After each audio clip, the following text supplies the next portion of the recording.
찬양합시다. 261장 찬송합니다.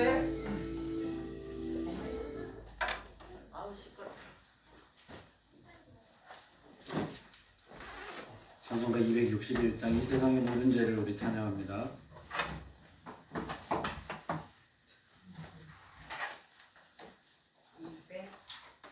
261장입니다.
찬송합니다. 내 모든 시험 무거운 짐을 337장 찬송합니다.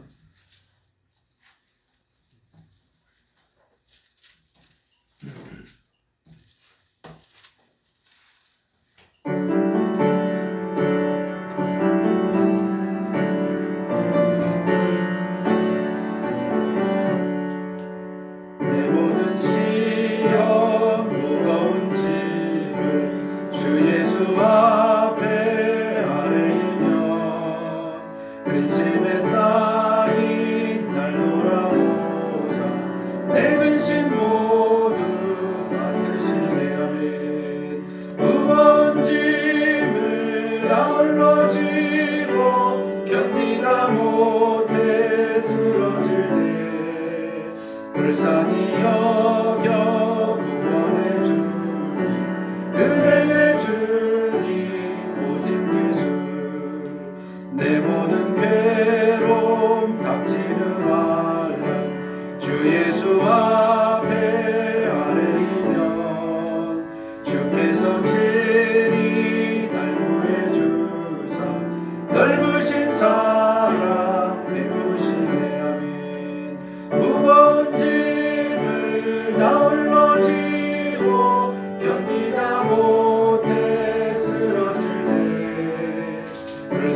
여겨 구원해 주는 은혜의 주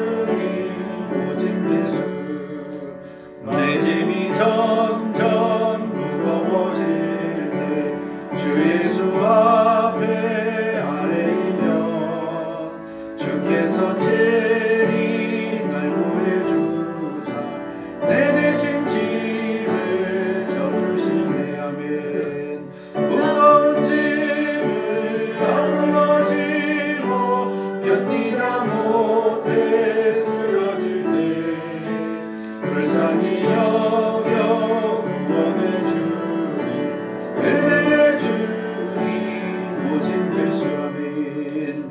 마음의 시험 무서운 죄 주 예수 앞에 아뢰이면 예수는 나의 능력이 되사 세상을 이길 힘주시네. 아멘. 무거운 짐을 나홀로 지고 견디다 못해 쓰러질 때 불쌍히 여겨 구원해 주니 은혜의 주님 오직 예수. 아멘. 452장 찬송합니다. 내 모든 소원 기도의 제목 452장 찬송합니다.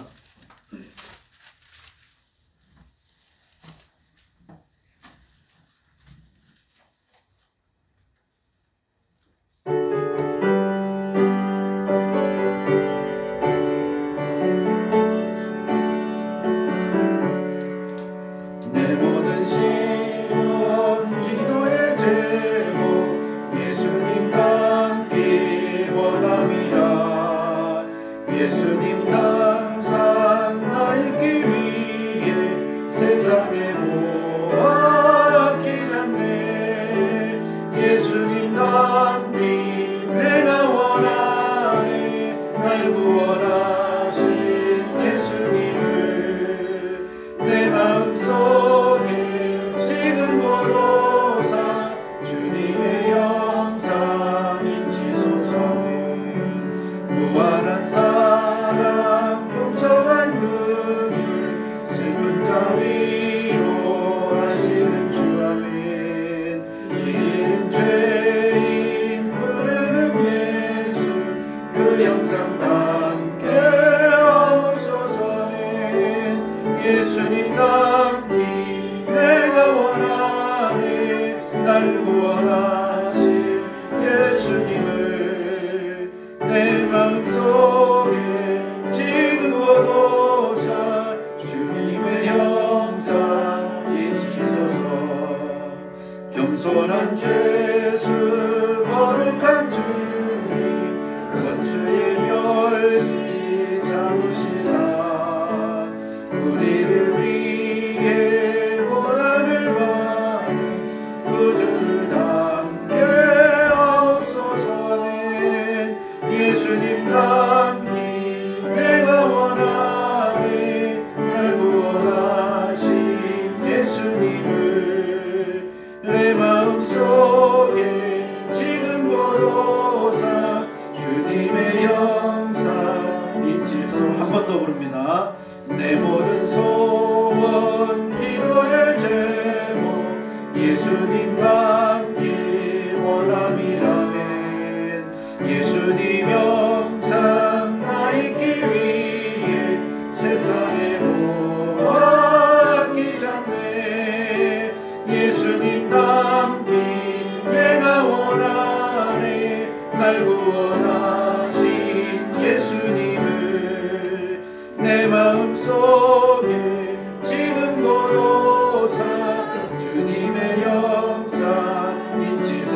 하나님을 내 마음속에 지금 보로서 주님의 영상 인치소서.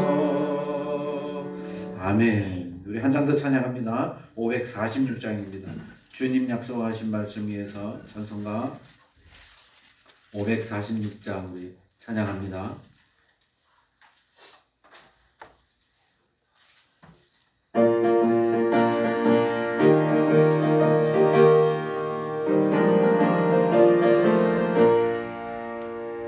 주님 약속하신 말씀 위에서 영원토록 주를 찬송하리라.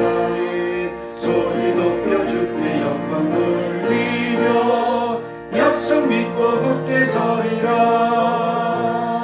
굳게 서리 영원하신 말씀 위에 굳게 서리 굳게 서리 그 말씀 위에 굳게 서리라. 주님 약속하신 말씀 위에서 세상 영년에게 엄습할 때에 용감하게 힘써 싸워 이기며 약속 믿고 굳게 서리라네. 굳게 서리 영원하신 말씀 위에 굳게 서리 굳게 서리 그 말씀 위에 굳게 서리라. 주님 약속하신 말씀 위에서 영원하신 주의 사랑이 믿고 성령으로 힘써 싸워 이기며 약속 믿고 굳게 서리라. 굳게 서리 영원하신 말씀 위에 굳게 서리 굳게 서리 그 말씀 위에 굳게 서리라. 주님 약속하신 말씀 위에서 성령 인도하는 대로 행하며 주님 품에 항상 안식 얻으며 약속 믿고 굳게 서리라멘. 굳게 서리 영원하신 말씀 위에 굳게 서리 굳게 서리 그 말씀 위에 굳게 서리. 4절만 한번 더 합니다.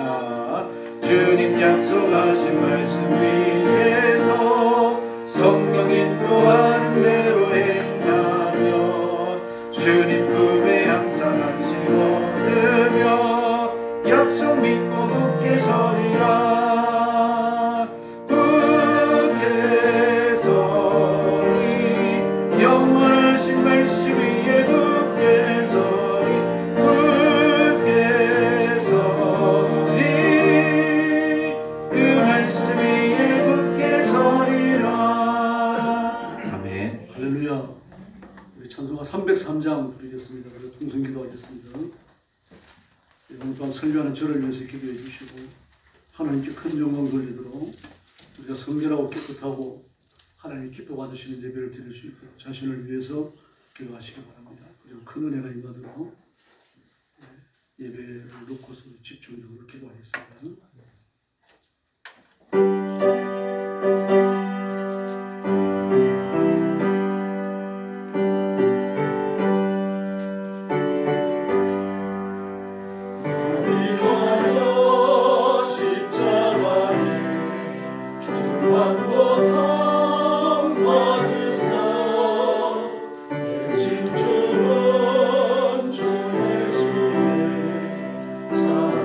사랑하신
자비하신 아버지 감사합니다.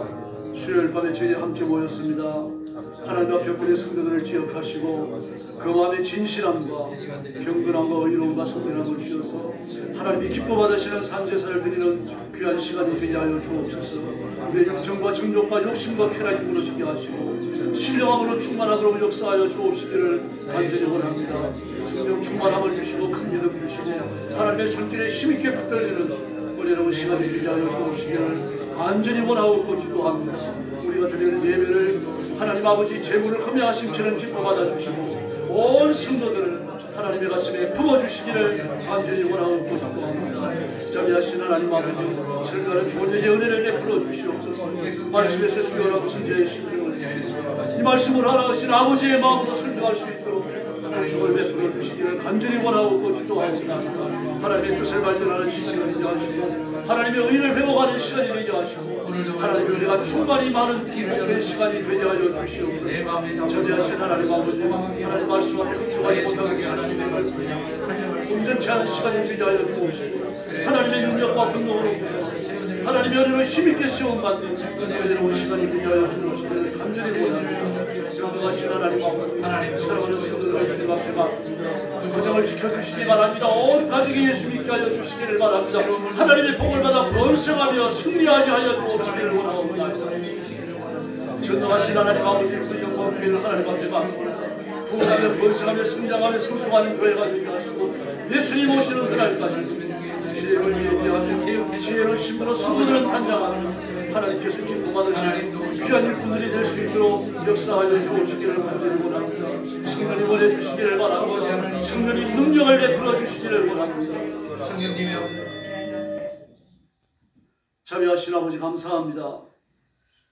우리를 불러 예수 믿게 하시고 하나님의 자녀가 되게 하시며 지옥의 형벌을 면하고 하나님의 백성이 되게 해주셨으니 진심으로 감사합니다. 내게 일어난 이 놀라운 은혜, 이 놀라운 축복을 기억하고 내 몸과 마음과 생명까지 주께 드려서 충성하며 살아갈 수 있도록 인도하여 주시옵소서.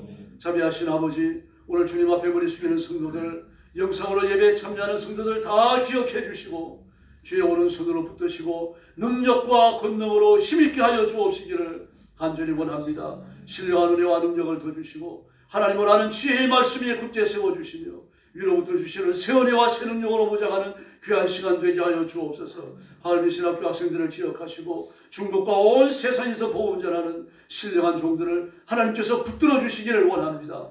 그 어려운 환경과 그리고 하나님 아버지 핍절 속에 있사오니 눈동자처럼 지켜주시고 때를 따라 돕는 풍성한 은혜를 허락하시며 승리의 권능을 부어 주시옵소서. 오늘 밤도 저희들이 말씀을 나눕니다. 힘있게 역사해 주시기를 원하옵고 예수님의 이름으로 간절히 기도 올려옵나이다. 아멘.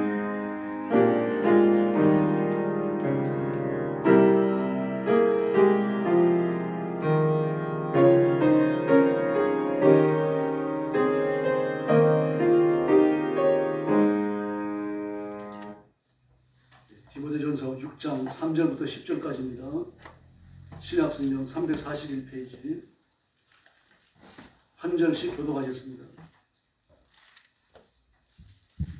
디모데전서 6장 3절부터 10절까지입니다. 3절 말씀 제가 먼저 봅니다.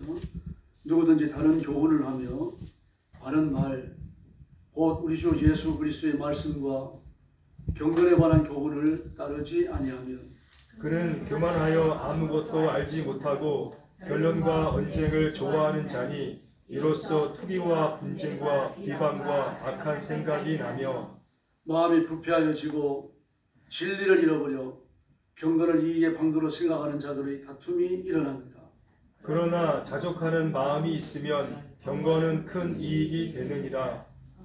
우리가 세상에 아무것도 가지고 온 것이 없으며 또한 아무것도 가지고 가지 못하리니 우리가 먹을 것과 입을 것이 있은즉 족한 줄로 알 것이니라. 부하려 하는 자들은 시험과 올무와 여러 가지 어리석고 해로운 욕심에 떨어지나니 곧 사람으로 파멸과 멸망에 빠지게 하는 것이라. 10절 같이 봅니다. 돈을 사랑함이 일만하게 뿌리가 되나니 이것을 탐내는 자들은 유혹을 받아 믿음에서 떠나 많은 근심으로써 자기를 치르다. 아멘. 설교 제목은 말씀과 경건입니다. 올림픽 마라톤에 출전한 선수가 잘 뛰다가 넘어질 수 있죠. 넘어진 자리에서 일어나 다시 뛰면 됩니다. 출발 선으로 돌아갈 필요 없죠. 그러나 집 짓는 문제는 또 다릅니다. 집을 잘 지어 나가다가 무너져 버렸어요. 그럼 무너진 그곳에서 다시 시작할 수 없습니다. 모든 자재를 끄집어내고 기초부터 다시 시작을 해야 되는 거죠. 예. 영적인 것이 그렇습니다. 이단에서 나와 기성교회로 돌아오는 사람들이 혹 있어요. 대부분은 아마 제가 볼 때 90% 이상 되는 것 같아요. 그 사람들이 결국 기성교회에 정착하지 못하고 성경적인 바른교회에 정착하지 못하고 다시 다른 이단으로 되돌아가 버립니다. 잘못된 기초를 개혁하지 못했던 거죠. 기초가 잘못되면 그 위에 무엇을 쌓든지 온전한 것이 쌓여질 수는 없는 겁니다. 신앙이 실패한 사람이 바로 그와 비슷합니다. 꾸준히 기도하는 사람이 기도가 중단되어졌다면 기도가 중단된 거기에서 다시 시작하는 게 아닙니다. 왜 그렇습니까? 기도가 중단되고 나면 중단된 시점보다 기도는 더 후퇴해버립니다. 영성이 더 쇠락한다는 이야기예요. 하나님 앞에 섬기고 봉사하고 직무를 받아가지고 충성하던 그런 사람이 성경과 봉사의 직무를 중단해버립니다. 그럼 다시 중단됐던 것에서 시작하면 되지 않겠느냐? 그렇지 않습니다. 충성을 중단하게 되면요, 영성은 말로 다 할 수 없이 후퇴해버리고 말아요. 이제 새로 시작해야 됩니다. 신앙이라고 하는 것은 그게 어렵습니다. 그 세속적 문제, 육신적 문제에 한번 클레임이 걸려놓으면요, 다시 회복된다고 하는 것이 쉽지 않다는 이야기입니다.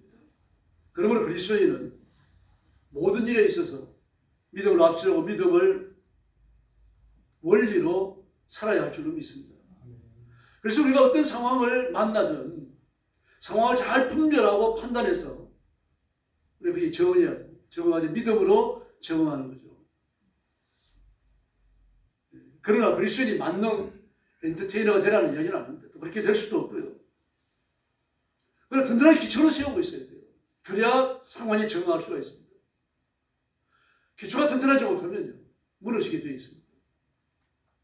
성경을 읽고 엎드려 기도하고 주일 예배를 드리고 헌금을 하고 전도하고 선교하고 헌신하고, 그래서 이런 문제들이 견고해야 하는 겁니다. 어느 한두 가지만 잘해서 안 됩니다. 영적인 결단이 있어가지고 그리스도인이 든든하다면 그건 아버지는 별로 어렵지 않습니다. 디즈니랜드는, 미국에 있는 디즈니랜드 늪지대 위에 세워졌어요. 그 싼 땅을 찾다가 보니 그랬다고 합니다. 그러나 디즈니랜드가 가라앉지 않습니다. 왜 그렇습니까? 기초가 워낙 견고하기 때문에. 우리가 잘 아는 대로 미국의 라스베가스는 사막지대에 서 있습니다. 사막에 서 있다고 해서 도시가 망가집니다. 절대로 그렇지 않죠. 도시 인프라가 아주 견고합니다. 기초가 잘 됐기 때문입니다. 그러므로 그리스도의 영적 긴장을 지속적으로 유지해야 됩니다. 시험이 몰려오고 때로는 힘들고 어렵고 고통스러워요. 밤새 보초를 잘 섰더라도 새벽녘 5분 10분을 참지 못해가지고 졸아버린다면 그때 스파이가 들어오면 못 잡는 겁니다. 스카를 휘저어놓겠죠. 다윗은 성군이라 불립니다. 그러나 간혹 죄를 지었고요, 제사장 살육에 단초를 제공했고 우리아이 아내 바세바가 범죄를 저지릅니다. 그때 큰 소리를 내고 넘어지죠. 이게 마귀가 하는 짓입니다. 우리를 너무 잘 알아요. 어떻게 해야 넘어지는지 알고 있다는 이야기입니다. 그 기회를 보다가 달려 들어가 우리를 넘어뜨리려고 하는 겁니다. 그 사람이 말씀에 귀를 기울여야 되고 엎드려 기도해서 능력으로 무장히 할 줄로 믿습니다. 3절 말씀에 주의하셔야 됩니다. 뭐라고 말합니까? 바울 사도께서 바른 말, 바른 말. 그 바른 말이 무엇인지 설명을 하고 있죠. 바른말 곧 우리 주 예수 그리스도의 말씀과 경건에 관한 교훈, 그렇게 말하고 있습니다. 우리 주 예수 그리스도의 말씀, 그리고 경건에 관한 교훈 그랬습니다. 이 바른말이라고 말을 하고서 이 바울은 지금 이 글을 써내려가는 거니까 자기가 말한 바른말이 무슨 말인지 알고 있잖아요. 그럼 이 말씀을 바른말이라고 하고 그냥 자기가 하고 싶은 말을 그냥 해내려간 것이 아니고 이 말에 대한 자세한 설명을 가하고 있다는 사실입니다. 이게 있어야 하기 때문에 우리 그리스도인들에게 예수님의 말씀이 있어야 되고 경건에 관한 교훈이 있어야 되는 겁니다. 그럼 왜 구태여 바른말이라는 말을 썼습니까? 바르지 못한 말이 있으니까, 거짓된 말이 있으니까요. 역시 거짓 선지자들의 거짓된 가르침을 염두에 두는 말입니다. 교회가 이단에 넘어지기도 합니다만, 그러나 이단에 넘어지는 경우는 그렇게 흔하지 않아요. 교회 내부에서 생겨지는 잘못된 가르침 때문에 교회가 고뇌를 치를 수 있습니다. 그래서 아주 나쁜 쪽으로 지혜로운 이단들을 보면 외부에서 교회를 공격하는 게 아니라 영적인 스파이를 교회 안에서 심어놓죠. 신전처럼. 그 교회를 안에서부터 넘어지게 만듭니다. 이 위험한 거죠. 그러므로 바울 사도께서 전달하는 그 바른 말, 바른 교훈은 교회 내부에 들어와가지고 거짓된 교훈을 드리는 거짓 교사들의 가르침과 대비가 되는 것입니다. 이걸 대조시키는 그런 말이죠. 그 성경과 마지막 계시의 말씀, 정통성을 지니고 있는 하나님의 말씀인 것입니다. 그러면 현대 교회는 두 가지를 쫓아야 합니다. 하나는 전통이며 하나는 정통입니다. 정통은 하나님의 말씀을 그대로 받는 겁니다. 말씀이 위에 것을 흘러가지 않습니다. 그럼 정통은 뭡니까? 이 말씀을 받아가지고 오늘까지 전래되어져 내려온 그 한 가지 올바른 길, 그게 편성하는 겁니다. 그리고 과거를 부정하면 오늘도 있을 수가 없는 거죠.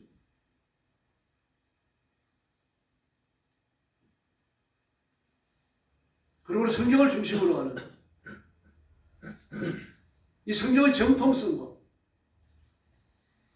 그리고 개혁주의 신앙과 보수 신앙을 답습해 내려가는 기독교 교리의 전통을 중시해야 됩니다. 이 두 가지는 동전의 양면과 같습니다. 정통을 무시하고 전통을 붙들 수 없고 전통을 무시하고 정통을 붙들 수도 없는 겁니다.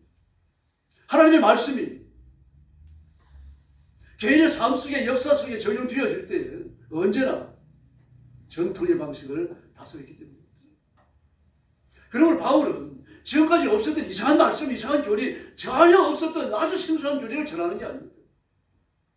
구약에 연계되어지는 그 말씀을 지금 전달하고 있는 겁니다. 그러면서 바른 말씀의 정체가 뭡니까? 우리 주 예수 그리스도의 말씀이며 경건에 관한 교훈이라고 말합니다. 예수 그리스도의 말씀, 주님이 하셨던 설교, 주님이 전하셨던 계시를 이야기하는 거죠. 그러나 예수님 자신도 말씀이세요.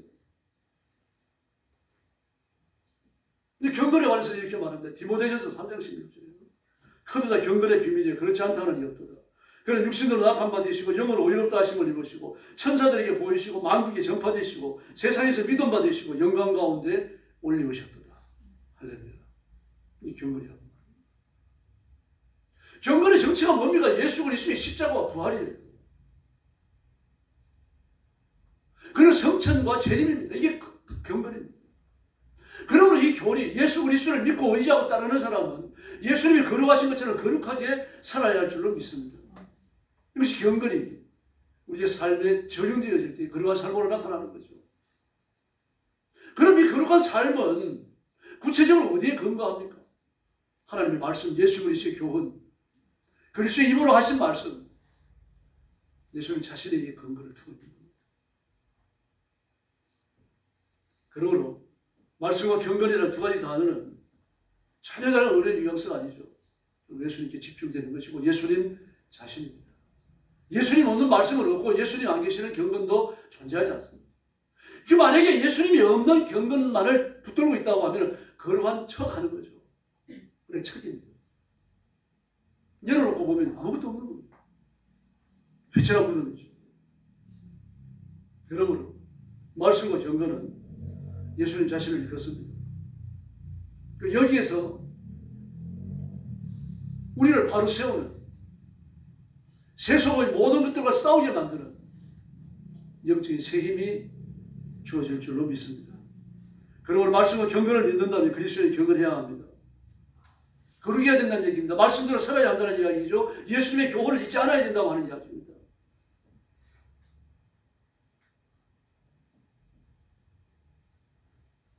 우리는 그리스도인이며 거듭났고 하나님의 자녀입니다. 그리고 우리가 살아가는 이 세상은 그 임금이 마귀예요. 그러므로 세속과 그리스도인은 섞일 수가 없습니다. 양립될 수밖에 없는 거죠. 이원론을 이야기하는 게 아닙니다. 현실을 이야기하는 거예요. 그리스도인이 세속과 야합을 해버린다고 하면 더 이상 그 그리스도인이 아니죠.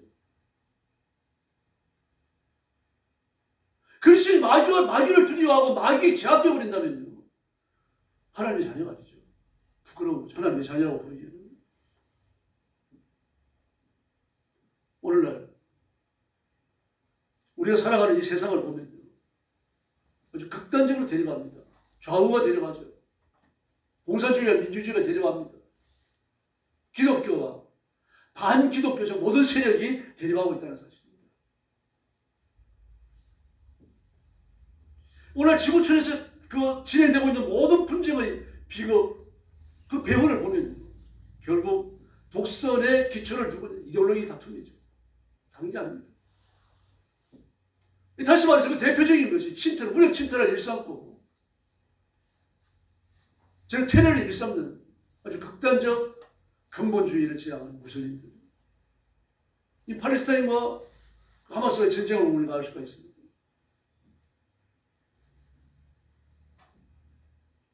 우리가 어느 편을 들 것인가, 어디에 설 것인가, 이때 주의하셔야 됩니다. 테러를 앞세우고 무력을 앞세우고 전쟁과 침략을 앞세우고 분명히 잘못됐습니다. 그러나 그들이라고 해서 지옥 가도 괜찮은 인간들은 아니죠. 구원의 대상인 것입니다. 이런 점에서 그리스도인은 세상을 포용해야 됩니다. 그런 사람들을 포용해야 되니까 전도의 대상으로 봐야 하니까요. 이 과정 속에 상처를 입는 거죠. 근데 상처를 입더라도 그런 사람을 위해서 기도하고 전도의 대상이라는 것을 잊어서 안 됩니다. 진보와 보수라고 하는 건요, 근세에 들어가지고 비로소 생긴 철학적 논리라 그 논리적인 정의가 아닙니다.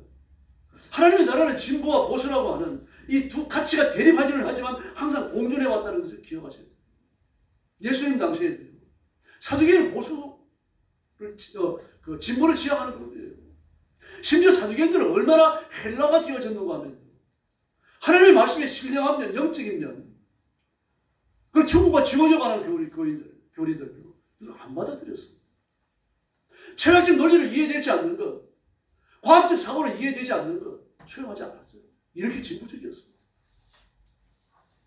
근데 바리새인들은 어떻습니까? 하나님의 말씀을 철저히 믿었죠. 문자적으로 믿었어요. 천국과 지옥을 믿었고 영혼이 있다는 사실을 알고요. 천사의 존재도 믿었습니다. 사두개인들은 안 믿었어요. 천사가 어디 있느냐? 영혼이 어디 있느냐? 근데 그 두 그룹이 성전 안에서 같이 사용했다는 걸 기억하셔야 됩니다. 많은 제사장 그룹이 사두개인이었습니다. 유대 사회에서 가장 많이 공부한 사람들, 그 사람들이 제사장들입니다. 공부를 많이 한 사람들이 진보적이었어요. 그들이 성전 안에 공존하고 있었고 하나님의 말씀 율법을 같이 해석을 했습니다. 여러분, 그 제사장들 중에 사두개인들 중에서요, 이름을 떨친 율법사들, 바리새인이 아니라 율법사들, 서기관들이 한둘이 아니었어요. 랍비들이 많았습니다.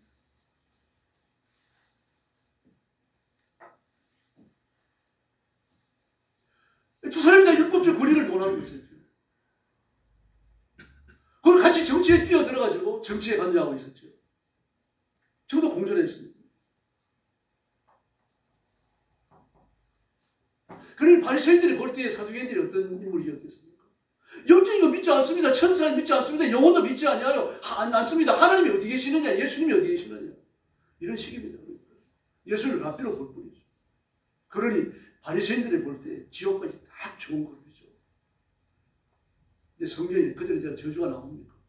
안 나와요. 공존했다는 것을 기억하셔야 돼요. 그러면 바리새인들이 바라볼 때 사두개인은 영원한 전도의 대상이에요. 바리새인들이 볼 때 바리새인은 아주 고리타분하고 냄새나는 요즘 말하는 아재들이죠. 성경은 인권과 평등의 가치를 대단히 중요하게 생각합니다. 그래서 인권과 평등의 가치를 중요하니까 과와 과부와 나그네와 그런 병자들과 사회에서 소외된 결혼에 대해 가지고 늘 관심을 갖잖아요. 그들을 돌보라고 말하잖아요. 나는 과의 아버지다. 예수님이 하시는 하나님이 하시는 말씀이에요. 나는 과부들의 보호자다. 하나님이 하시는 말씀입니다. 이보다 더 큰 인권이 어디 있습니까? 상당히 진보적 개념이죠. 성경은 복음의 원수들을 저주합니다. 이보다 더 큰 보수가 어디 있습니까?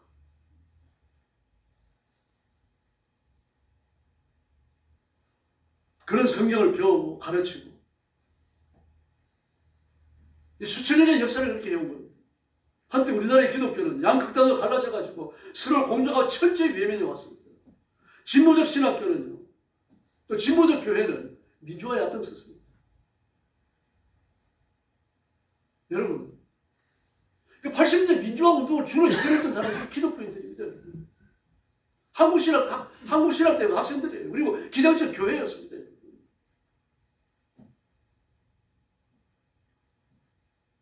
우리 승리하리. 전부 다 그 민주화 운동 데모하는 사람들이 부르는 노래예요. 얼마나 많은 보궐선거들이 불려졌는지 몰라요. 그 이제 민중신앙이 나오고 해방신앙이 나오고 흑인의 신앙이 나오고 여성의 신앙이 나오고 전부 인권과 관련을 갖는 거 아닙니까?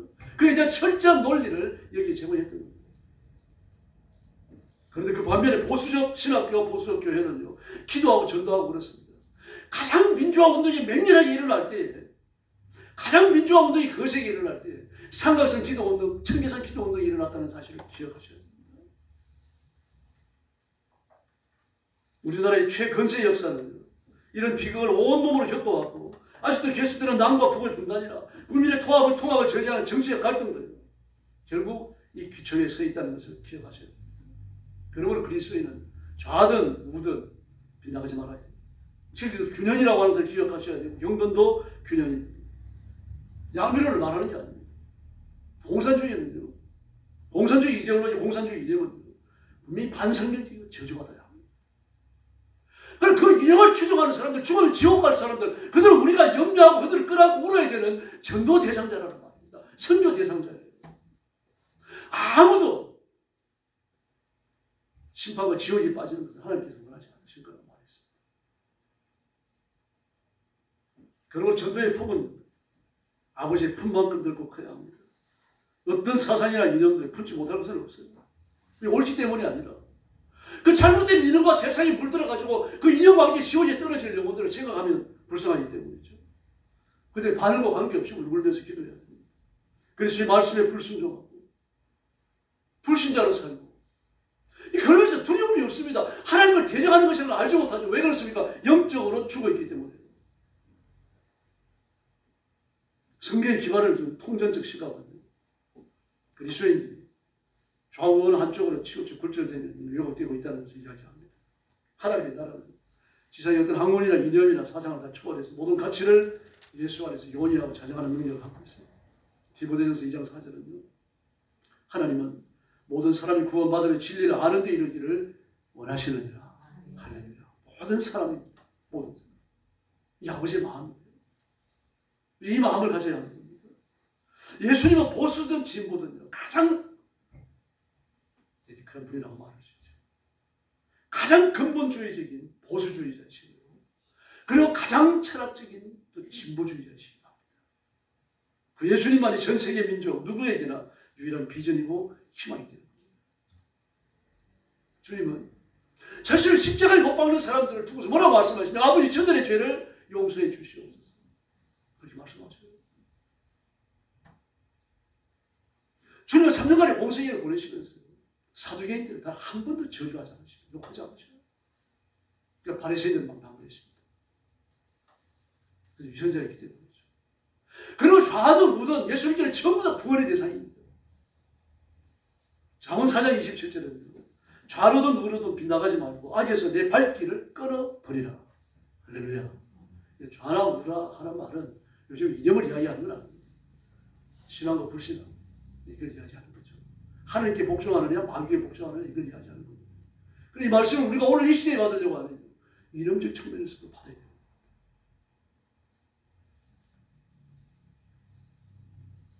그리스도인은 예수님께 복종하고 예수님의 말씀 앞에 타협 없이 순종해야 할 줄로 믿습니다. 그러므로 말씀과 경건을 믿는다면 예수님 한 번만 따르고 살아내야 됩니다. 어느 사회나 그 사회의 문화가 가지는 금기가 있기 마련입니다. 우리나라나 유대나라가 비슷한 것들이 많죠. 전통적으로 지금 덜합니다. 지금도 그런 면들이 있어요. 여자를 좀 천시했습니다. 지금도 같은 일을 해도 여자들에게 주는 월급이 적은 경우가 있죠. 지금 많이 현재 해소됐습니다.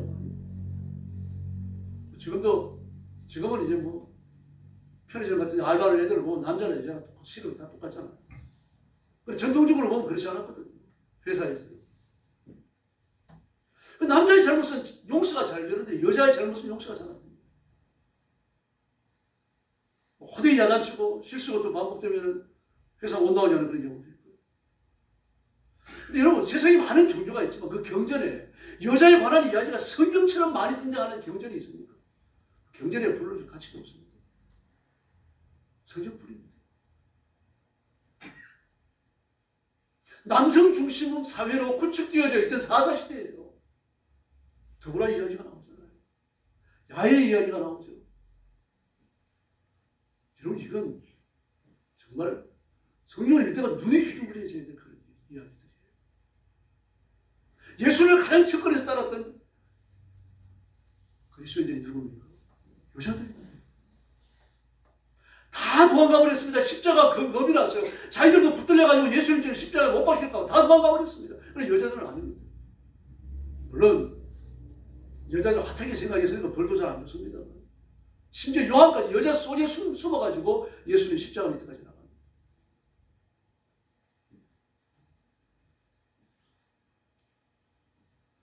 예수님 시대에 예수님을 배반한 남자 제자들은 있지만 여자 제자들은 없습니다.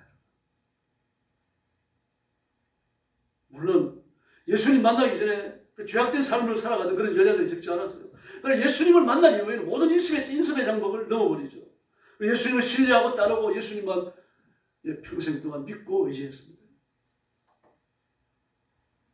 예수님께 은혜 받은 사람이 많지만 자신이 받은 은혜에 막달라 마리아처럼 감사하면서 일생을 헌신하며 사는 사람은 많지 않았습니다. 적었습니다.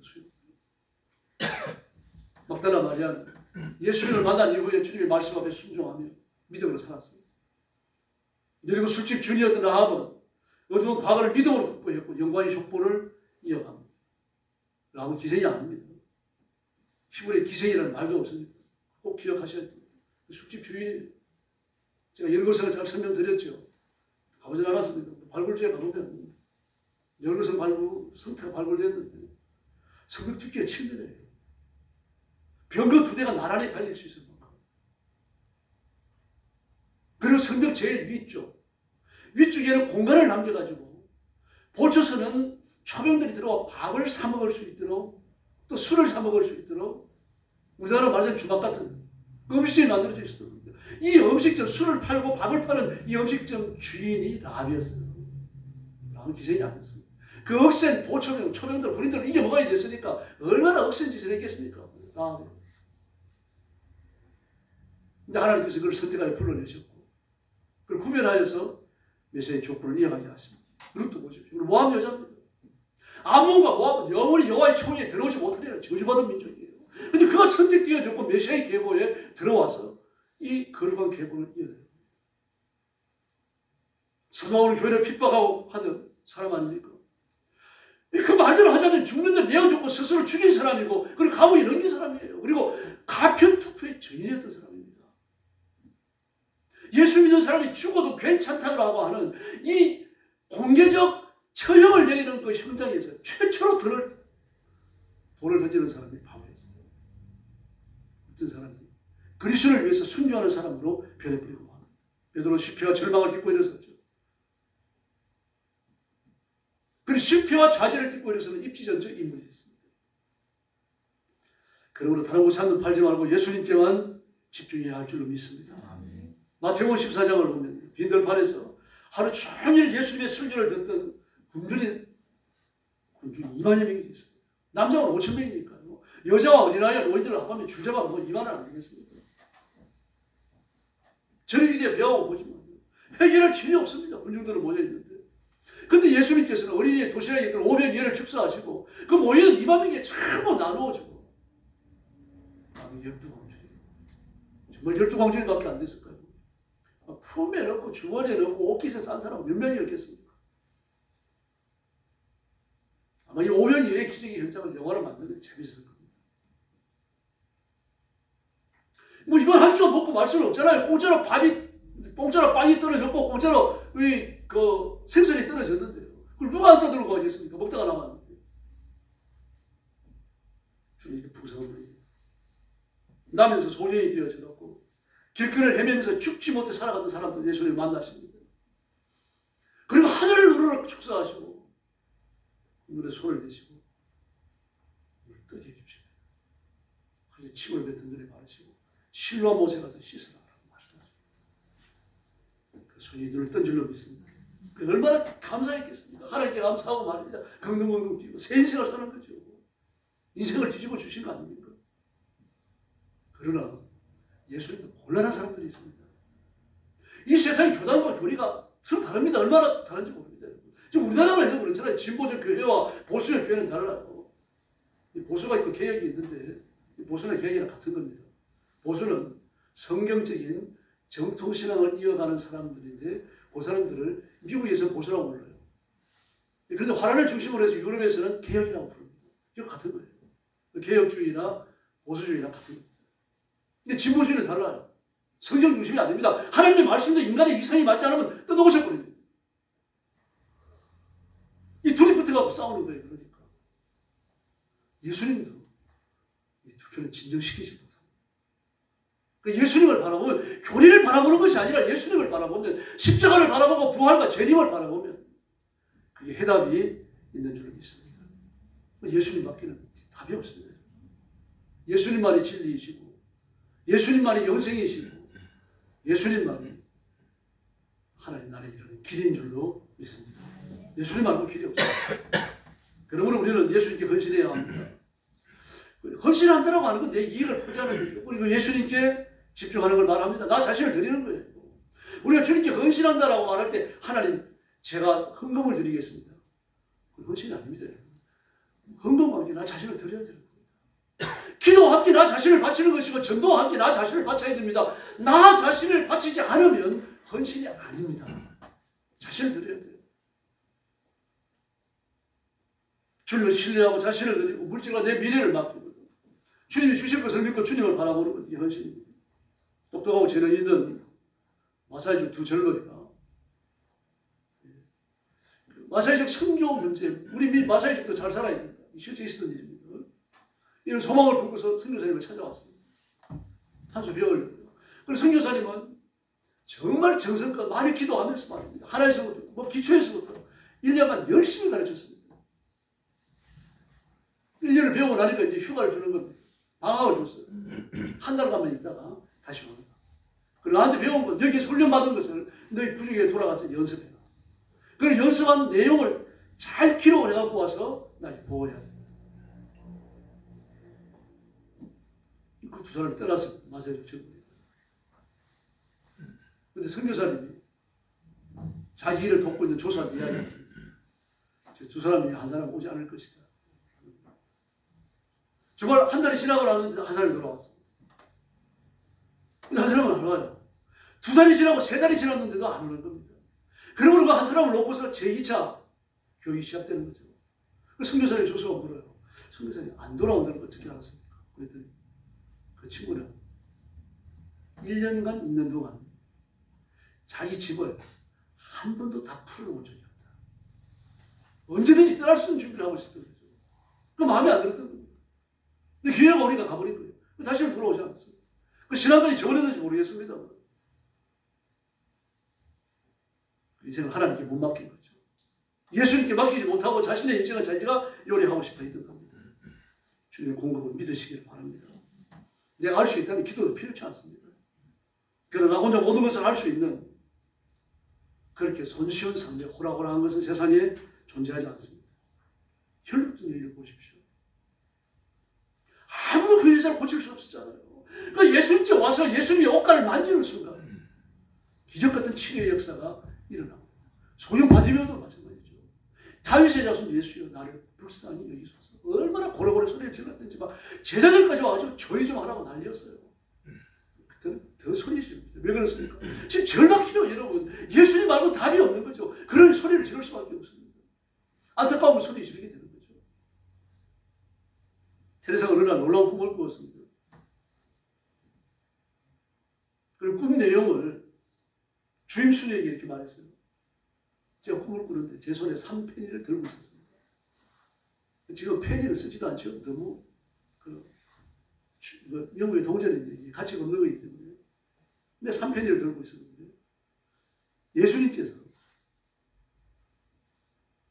네가 3페니를 갖고 있으니까 와원을 지어라 그렇게 말씀하셨습니다. 그 주임수녀 깜짝 놀라면서 근데 꿈 잘못 꾼 거다. 3페니로 무슨 와원을 짓는단 말이야. 밥한끼 못 사먹는다. 그 말을 들은 세상 미소를 지으면서 이렇게 말합니다. 맞습니다. 저는 3페니로 아무것도 할 수 없습니다. 그러나 하나님이 3페니를 쓰시면 궁궐이라도 지어질 줄로 믿습니다. 그렇게 말했습니다. 순이었지만 정말 예수님을 믿는 여자였습니다. 기독교인들이 부끄럽게 하는 사람을 살았죠. 아무리 적은 것이라도요. 주님께 갖고 나오기만 하면 하나님이 기뻐하시고 기적을 행하시고 성도들의 헌신 때문에 즐거워하실 줄로 믿습니다. 그리고 과거의 디렉터를 그렇게 기쁘게 받으셨잖아요. 한 어린아이의 식사 자리에 또 5명 2열을 가지고 있어요.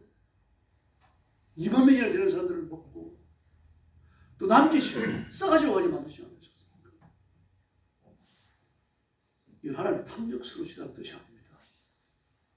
하나님은 성도들이 이 드림의 원리, 헌신의 원리, 하나님께 바치는 원리를 깨닫기를 바라신다는 겁니다. 그리스도인들이 온 정성을 다해서 하나님 앞에 헌신하면 하나님 그것을 기쁘게 받으셔요. 얼마나 좋아하시는지 모릅니다. 예수님께서는 마태복음 6장 21절에 보니까 내 보물이 있는 곳에 내 마음도 있다. 이렇게 말씀하셨습니다. 요즘 미국 10대, 20대 아이들은 한 87%가 아이폰을 쓴답니다. 갤럭시 폰을 안 씁니다. 근데 우리나라는 중고등학생들 한 60% 정도가 아이폰을 쓴다고 해요. 아이폰이 우리가 아는 대로 100만 원이 넘잖아.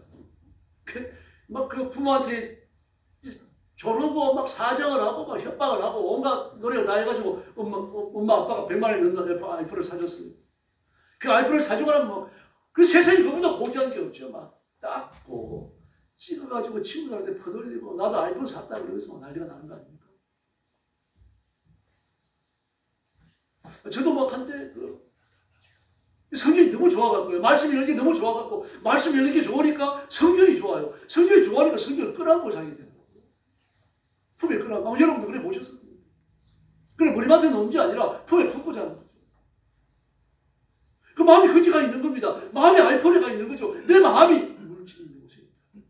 주님 그렇게 말씀하셔요. 다시 말해서 우리가 온 힘을 다해가지고 물질을 헌신하면 나 자신을 하나님 앞에 드리는 거라고 말합니다. 그 수준에 이르기를 원하는 거예요. 명예나 지위나 권력, 세상의 것을 더 소유하지 못해가지고 안달이 나 있는 사람들 그리스도에 부르기 어렵죠. 근데 우리가 우리 자신을 내가 소유한 모든 것을 하나님 앞에 같이 헌신하면 그것은 천국 창고에 차곡차곡 쌓일 줄로 믿습니다.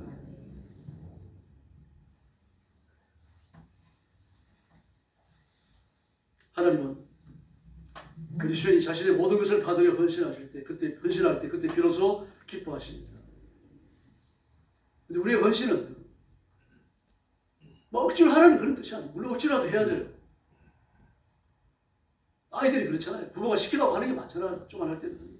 나 다 자라나고 나면 이제 자원해서 하지만 억지로라도 해야 됩니다. 그러나 자원해서 하는 것이 가장 효과적이고 좋은 것이고 하나님이 기뻐하십니다. 그 자기 신앙이 성숙하고 나면요 자원해서 하게 되어 있습니다. 은사를 따라 하게 되고 재능을 따라서 하게 되는 거죠. 로마서 12장 6절 이하를 보면요. 예언이면 믿음의 분수대로 섬기는 일이면 섬기는 일로 섬기는 게 은사입니다. 가르치는 자는 가르치는 일로 위로하는 자는 위로하는 일로 구제하는 자는 성실함으로 다스리는 자는 부지런함으로 긍휼을 베푸는 자는 즐거움으로 할 것이니라. 이게 좀 원사입니다. 섬기는 것, 가르치는 것, 위로하는 것, 구제하는 것, 다스리는 것, 긍휼을 베푸는 것. 이 자기한테 맞는 것, 자기 주특기를 따라가고 자기가 잘하는 것을 찾아가지고 하는 이야기입니다. 어떤 사람은 요리를 잘합니다. 요리를 갖고 하나님을 섬기면 되는 거죠. 돌보는 일을 잘하는 사람은 약한 자를 돌보면 되는 거고요. 오늘 목사님이 시골교회를 돌보고 계셨는데 한 해 여름에 교회 나온 지 얼마 안 되는 40대 남자가 찾아와가지고 목사님 금년 여름에는 제가 성경학교에서 봉사하겠습니다. 그런 거예요. 농부거든. 농사 있는 분입니다. 순간적으로 목사님이 긴장하셨어요. 우리 가르치는 은사가 있는 분도 아니고 교회 나온 지도 얼마 되지도 않고 주일학교를 가르칠 수 있는 위치에 있는 게 아니거든요. 이 목사님 뭐 이래라 저래라 대답을 못하는 겁니다. 지금. 그랬더니 그 남자가 이렇게 얘기하는 겁니다. 올여름에는 제가 모든 일을 쉬고 성경학교에 들러붙어가지고 생과일 주스를 만들어 드리겠습니다. 물론 비용은 대전으로 쓸 겁니다. 그리고 그 일을 정말 훌륭하게 해냈어요. 맛있는 생과일 주스를 만들어가지고 얼음을 띄우고 종이 큰 말 몇 박스를 사갖고 와서 정돈에 줄 세워놓고서 말입니다. 냉차 마시러 오는 아이들 한 줄을 줄 세워놓고 처음부터 주는 겁니다. 그리고 2잔, 3잔 마시고 싶어하는 아이들은 반드시 제일 뒤로 가게 만들었어요.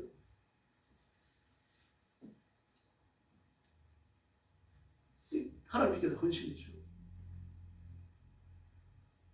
자기가 잘하는 걸 하면 됩니다. 하고 싶은 걸 하면 되는 것이고요. 또 교회가 시키는 걸 해야 됩니다. 교회가 이 A라는 사람이 B라는 사람이 또 아무개가 교회를 위해서 이 일을 해주고 싶어. 좀 교회가 원하는 게 있습니다. 목사가 원하는 게 있습니다. 누구를 위해서 기도하다가 봅니다. 그런 일을 해야 되겠다는 결단을 또 내리셔야 됩니다. 여러분, 이런 삶이 재림을 준비하는 생활입니다. 이 자신을 지혜로운 신부로 다듬어가는 생활의 모습이 된다는 이야기입니다. 예수님은 반드시 오실 줄로 믿습니다. 예수님이 재림하신다라고 하는 설명을 합니다. 지금 세상이 뒤어져가는 것을 보면 예수님의 재림이 정말 문 앞에 이르고 있습니다. Y형체체가 100% 균형이 되어버렸습니다. 놀랄 노자입니다. 마지막 1%는 균형이 안 됐잖아요. 다 해독해버렸어요. 이제. X형체체는 아직 아닙니다. 하나의 수형체가 만들어지고 나면 X형체체밖에 없습니다. 우리가 아는 대로 여자는 XX입니다. 여자는 Y, 남자는 YX죠. 그러니까 남자고 여자고 구분이 없이 전부 여자밖에 없습니다. 처음에는. 여자밖에 없는데 어느 정도 기간이 지나가면서 Y형체가 생겨버려요. 그 Y형체가 왜 생기느냐? 그건 아직 몰라요. 근데 그 Y형체체를 100% 해독을 해버렸어요. 그렇다고 해가지고 Y형체체가 어떻게 생겨지는지 어떤 식으로 분화하는지 이걸 다 아는 건 아닙니다. 다만 설계도를 알았을 뿐입니다. 이런 식으로 인간 생명의 비밀이 밝혀져요. 인간이 하나님 자리에 오르려고 하는 이 교만한 발자국이 자꾸만 커져가는 거죠. 베드로후서 3장 3절을 봅니다. 먼저 이것을 알지 말세에 조롱하는 자들이 와서 그렇게 말합니다. 조롱하는 자들이 와서 예수님의 재림을 조롱합니다. 후천년주의자들이 있습니다. 후천년주의자. 천년왕국 후에 예수님이 오신다는 얘기죠. 다시 말해서 지금 이 천년왕국인데 무천년설을 말하는 사람이 아닙니다. 그럼 천년왕국이 뭔가 하면 과학의 발전으로 극도의 잘 사는 세상, 편안한 세상, 죄가 없는 세상, 이런 세상이 만들어진다고 예측을 해요. 과학이 발달돼요.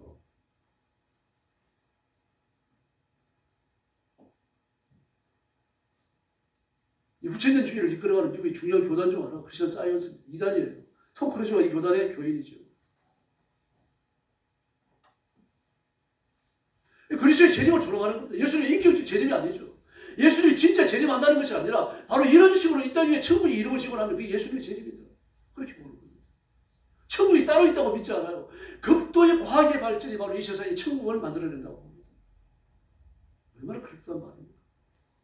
그래서 종말을 조롱하는 자들입니다. 귀담아 들어야 됩니다. 예수님의 재림은 그리스도인이 정말 열망해야 됩니다. 재림이라는 말만 들어도 가슴이 두근거려야 된다는 이야기입니다. 예수님이 이렇게 말씀하십니다. 마태복음 16장 25절에서 사람이 만일 온 천하를 얻고도 제 목숨을 잃으면 무엇이 유익하리요? 사람이 무엇을 주고 제 목숨과 바꾸겠느냐? 뭐 과학의 발달로 이 세상에 천국이 왔다고 칩시다. 그래가지고 죽어서 지옥에 떨어지면 그것에 통할 일이 어디 있겠습니까? 모든 길은 예수님밖에 없습니다. 모든 해답도 예수님밖에 없습니다. 그러므로 우리는 반성경적, 반복음적 이 가짜들을 갈아서 대적하고 정죄해야 됩니다. 그래서 진화론적 공작과 함께 교회를 예물로부터 무너뜨리려고 하는 이런 자들을 분별해야 됩니다. 그리고 말씀이 굳게 서주시고 이 세상을 말씀으로 분별하고 그리고 말씀으로 정죄해야 됩니다. 우리의 길은 성경에만 있고 우리의 길은 예수님밖에 없기 때문입니다. 기도하겠습니다. 자비로우신 아버지 감사합니다. 우리가 수많은 이념과 원리와 가치들 속에 휩싸여 있습니다. 그러나 우리가 이것들을 전부 구별하여 다 걷어내고 예수님만 붙들고 말씀만을 붙들고 성경만을 의지하고 세상을 살아가게 하여 주시옵소서. 내가 공부를 많이 했더라도 내가 경험을 많이 했더라도 그런 판단들을 전부 다 뒤에 두고 말씀을 통하여 세상을 보게 하여 주시옵소서. 예수님의 교훈으로 양식을 삼게 하여 주시옵소서. 예수님이 지시하고 명령하는 대로만 따라가게 하여 주시옵소서. 그래서 세상에서 무엇을 얻을까? 기회를 엿보지 않게 하시고 주님이 주시는 것, 하나님이 예비하신 것을 기다리면서 바라보게 하여 주시옵소서. 오늘도 하나님 품에 저희들을 품으신 것을 감사합니다. 이 말씀을 허락하시고 예수님께 소망을 두게 하셨으니 감사합니다. 이 길에서 끝나지 않게 하시고 자루라고나 치우치지 아니하고 예수님만을 향하여 나아가게 하여 주시옵소서. 예수님의 이름으로 간절히 기도 올리옵나이다. 아멘.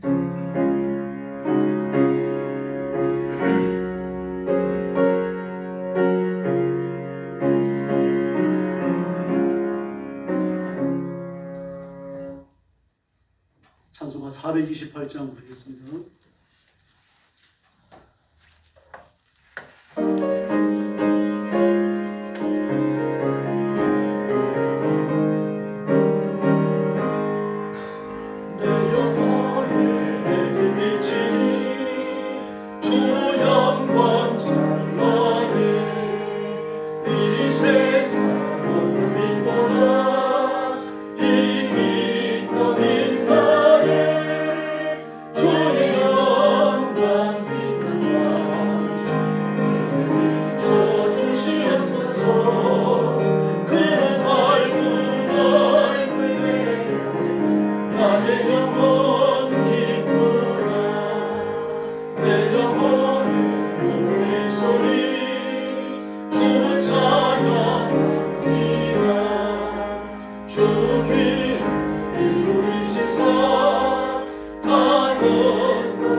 주한테 하시네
금요일 심야 기도회는 개별적으로 하겠습니다.